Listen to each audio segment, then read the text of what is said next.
Êxodo capítulo 28. Farás vestes sagradas para Arão teu irmão, para glória e ornamento. Versículo 2.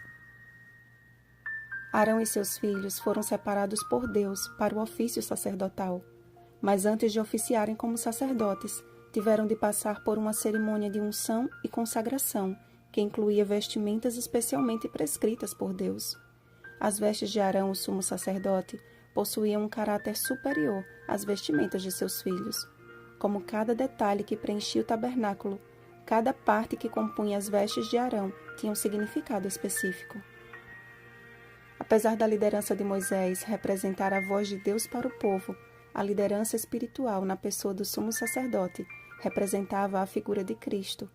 Se o sumo sacerdote cometesse algum pecado e não o confessasse, todo o povo sofreria as consequências, como se todos tivessem cometido o mesmo pecado. Assim como se Cristo houvesse cometido pecado, toda a humanidade sofreria a inevitável consequência da morte eterna. Ou seja, a função do sumo sacerdote era de fato de extrema responsabilidade e relevância. O fiel cumprimento de seu ofício promovia no povo semelhante compromisso com as coisas santas e gerava resultados positivos no crescimento espiritual e na prosperidade da nação. Deus não mandou simplesmente que confeccionassem uma roupa com artigos de luxo. Ele capacitou homens hábeis, a quem encheu do espírito de sabedoria, a fim de vestir Arão e os demais sacerdotes com o mapa da salvação. Com obra esmerada, Deus desenhou nas vestes de Arão a mensagem que deveria acompanhar Israel como estatuto perpétuo. Nas duas pedras nas ombreiras da estola sacerdotal, Arão deveria levar os nomes dos filhos de Israel sobre ambos os seus ombros para a memória diante do Senhor.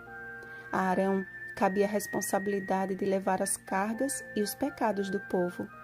Da mesma forma, em cada pedra preciosa do peitoral do juízo estavam os nomes de cada tribo dos filhos de Israel que ele levaria sobre o seu coração para a memória diante do Senhor continuamente. Deveria ser um ministério igualmente regido pelo amor e pela compaixão.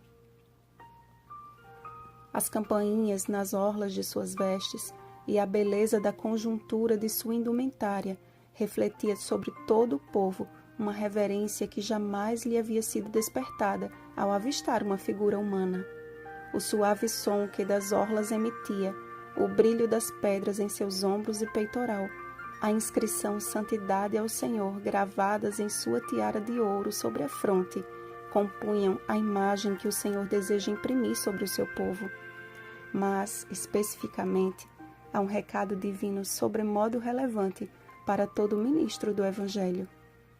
Deus chama homens que estejam dispostos a carregar as cargas de suas ovelhas e a levá-las no coração.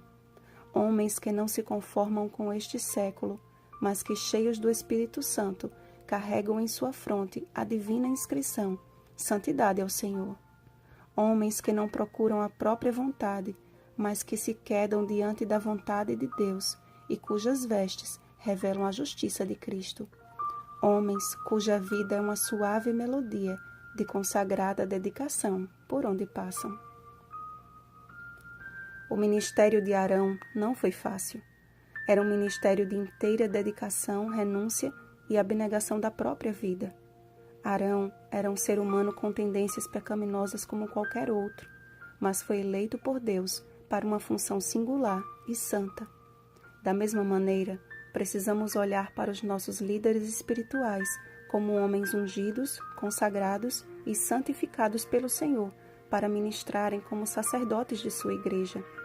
Como figuras públicas, sobre eles recai a grande responsabilidade de assumir com fidelidade o papel que lhes é designado.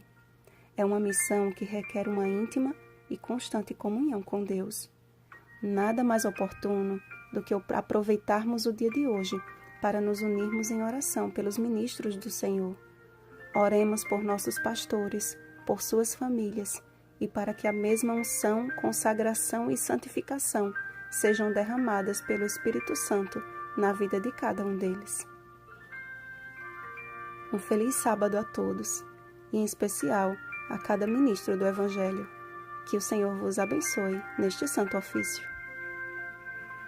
Rosana Garcia Barros.